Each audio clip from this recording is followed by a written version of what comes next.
Assalamualaikum warahmatullahi wabarakatuh. Perkenalkan, nama saya Muhammad Syauki, Prodi Akuntansi, Fakultas Ekonomi dan Bisnis, Universitas Kahuripan Kediri. Yang saya hormati Bapak Panji Purnomo, selaku dosen Pendidikan Kewarganegaraan Universitas Kahuripan Kediri, dan seluruh mahasiswa-mahasiswi Universitas Kahuripan Kediri yang saya banggakan. Di kesempatan kali ini, insya Allah saya akan mempresentasikan materi pembahasan pendidikan kewarganegaraan tentang mendeskripsikan esensi dan urgensi demokrasi Pancasila. Demokrasi yaitu memiliki sifat yang universal, yakni diakui oleh seluruh bangsa yang beradab di seluruh dunia. Sifat khas demokrasi di setiap negara biasanya tergantung ideologi masing-masing. Demokrasi kita pun selain memiliki sifat yang universal, juga memiliki sifat khas sesuai dengan budaya bangsa Indonesia yang berdasarkan Pancasila. Sebagai demokrasi yang berakar pada budaya bangsa, kehidupan demokratis yang kita kembangkan harus mengacu pada landasan-landasan ideologi Pancasila dan landasan konstitusional Undang-Undang Dasar Negara Republik Indonesia tahun 1945. Berikut ini saya akan menjelaskan, mendeskripsikan esensi dan urgensi 10 pilar demokrasi Pancasila yang dipesankan oleh para pembentuk negara Republik Indonesia sebagaimana diletakkan di dalam Undang-Undang Negara Republik Indonesia tahun 1945. 10 pilar demokrasi Pancasila diantaranya 1. Demokrasi berdasarkan ketuhanan yang Maha Esa. Maksud, esensi, dan urgensinya adalah seluk-beluk sistem serta perilaku dalam menyelenggarakan kenegaraan Republik Indonesia harus taat asas, konsisten, atau sesuai dengan nilai-nilai dan kaidah-kaidah dasar ketuhanan yang Maha Esa.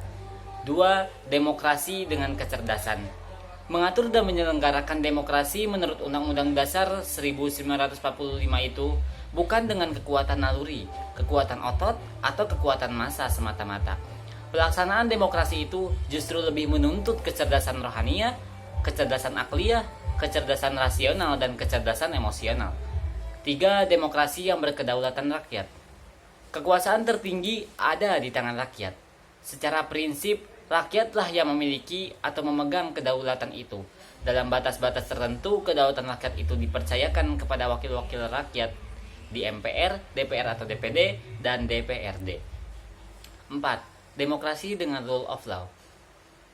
Maksud esensinya adalah kekuasaan negara Republik Indonesia itu harus mengandung, melindungi, serta mengembangkan kebenaran hukum, bukan demokrasi ugal-ugalan, demokrasi dagelan, atau demokrasi manipulatif. Kekuasaan negara itu menjamin kepastian hukum, bukan demokrasi yang membiarkan kesemrautan atau anarki. 5. Demokrasi dengan pembagian kekuasaan. Demokrasi menurut Undang-Undang Dasar 1945 bukan saja mengakui kekuasaan negara Republik Indonesia yang tidak tak terbatas secara hukum, melainkan juga demokrasi itu dikuatkan dengan pembagian kekuasaan negara dan diserahkan kepada badan-badan negara yang bertanggung jawab. Jadi, demokrasi menurut Undang-Undang Dasar 1945 mengenal semacam division and separation of power dengan sistem check and balance. 6. Demokrasi dengan hak asasi manusia. Demokrasi menurut Undang-Undang Dasar 1945 mengakui hak asasi manusia yang tujuannya bukan saja menghormati hak-hak asasi tersebut, melainkan terlebih-lebih untuk meningkatkan martabat dan derajat manusia seutuhnya. 7. Demokrasi dengan pengadilan yang merdeka.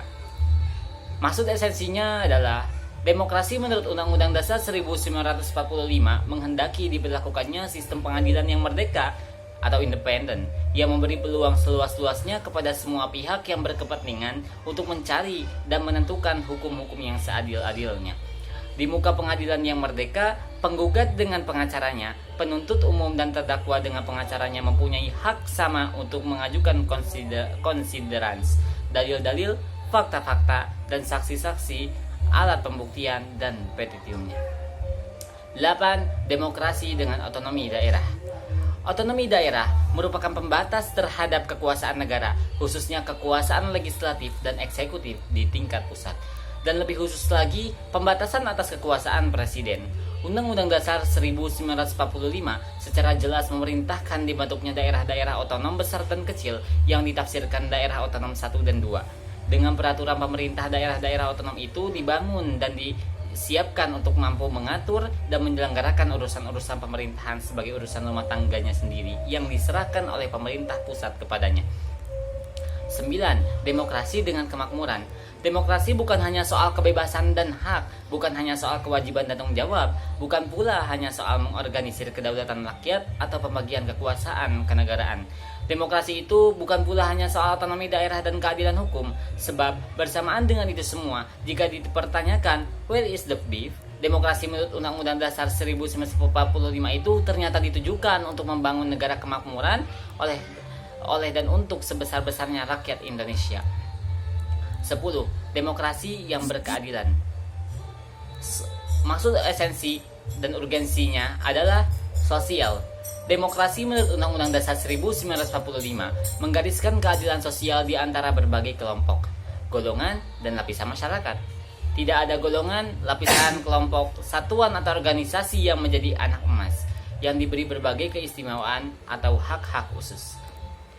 Bisa kita lihat bersama bahwa konsep dan norma-norma demokrasi kita sudah tersusun dengan baiknya. Tentu saja, semua berharap bahwa praktiknya akan sebaik konsep dan normanya.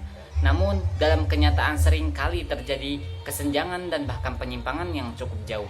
Jika kenyataannya demikian, yang terpenting harus diketahui adalah faktor penyebabnya, sehingga kita dapat menanggulanginya dengan tepat. Demikianlah yang dapat saya sampaikan. Mohon maaf bila ada kesalahan. Assalamualaikum warahmatullahi wabarakatuh.